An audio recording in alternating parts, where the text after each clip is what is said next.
அதாவது சிவப்பு வெண்டை விதை போட போகிறேன். இதுக்கான மண்கலவை வந்து ஒரு மாதத்துக்கு முன்னாடி நான் ரெடி பண்ணி வச்சுட்டேங்க. அந்த மண்கலவை ரெடி பண்ணி ஒரு மாதமாக கண்டினியூவாக நான் தண்ணி கொடுத்துட்டு வந்தேன். பாருங்க மண் நல்லா இறங்கியிருக்கு. இன்னைக்கு சிவப்பு வெண்டை விதைச்சிடலாம். ஒரு பாட்டுக்கு வந்து ஒரு செடி தான் வளரணும். நம்ம அந்த 3 விதைகளில் எந்த செடி தரமாக இருக்கோ அதை விட்டுட்டு மற்றெல்லாம் எடுத்துடலாங்க. அதாவது முளைச்சி வரும்போது சொல்கிறேன். இப்போ போட்டுடலாங்களா? ரொம்ப விதையை வந்து ஆழமாக இது பண்ணக்கூடாது. ஒரு இன்ச்சு அளவுக்கு நான் வந்து ஆழம் எடுத்திருக்கேன். அந்த விரலில் 1 இன்ச்சு அளவுக்கு. இப்போ போட்டுடலாங்க.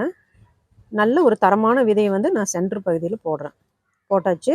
இப்போ அப்படியே விரலாலேயே க்ளோஸ் பண்ணிக்கலாம். நெக்ஸ்ட்டு இன்னொரு விதை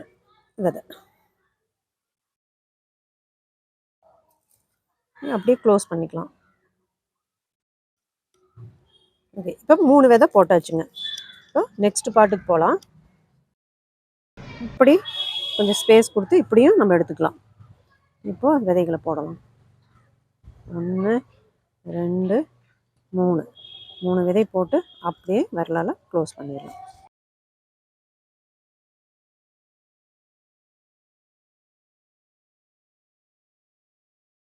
இப்போ தண்ணி ஊற்றியாச்சு. இப்போ ஒரு முக்கியமான விஷயம் சொல்ல போகிறேன்.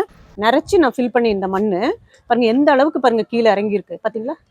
ஒரு 2-3 இன்ச்சு அளவுக்கு இறங்கியிருக்கு. இன்னும் இறங்குங்க. இதுக்கு காரணம் என்னென்னா, இந்த காஞ்ச இலைத்தலைகள் வந்து நல்லா மக்கும் போது அது என்ன ஆகும், கீழே இறங்கும். அதனால நம்ம நல்லா டைட்டாக மண்ணை வந்து, அதாவது நம்ம காஞ்ச இலைத்தலைகள் இருந்தால் இந்த மாதிரி ஆகும். நீங்கள் காஞ்ச இலைத்தலைகள் போடலைன்னா நீங்கள் எந்த அளவில் போட்டிங்களோ அது அப்படியே இருக்கும். இது கொஞ்சம் நீங்கள் பார்க்கக்கூடிய ஒரு முக்கியமான டிப்ஸுங்க. 3 விதை போட்டேங்க. 3 வெண்டைக்காய் விதையுமே முளைச்சிருச்சு. நெக்ஸ்ட் பார்க்கலாம். இந்த பாட்லேயும் பாருங்கள் 3 போட்டேன். இப்படி லைனாக போட்டேன், அதுவும் முளைச்சிருச்சு.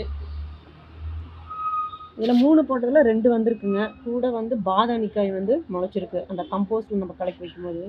இது வந்து திருநீர் பச்சடி அந்த செடிங்க. அதை எடுத்து தனியாக வச்சோம். இதில் 3 விதையில் 2 செடி நல்லா இருக்குது. இன்னொரு செடி கொஞ்சம் சின்னதாக இருக்குது, சின்ன சைஸில் இருக்குது. இதில் 3 விதை போட்டதில் 2 வந்திருக்குங்க. ஒரு செடியோட இது இலை பார்த்தீங்கன்னா நல்லா பெருசாக இருக்குது. சிவப்பு வெண்டை இதோட இலைகள் பார்த்தீங்கன்னா பாருங்கள், நல்ல அந்த நரம்புலாம் பார்த்தீங்கன்னா சிவப்பு கலரில் இருக்குங்க. இந்த பச்சை வெண்டைக்கு இந்த மாதிரி இருக்காது. இதுதான் இந்த சிவப்பு வெண்டையோட அந்த இலையோட தண்டு பார்த்தீங்கன்னா பாருங்கள் சிவப்பு கலராக இருக்குது.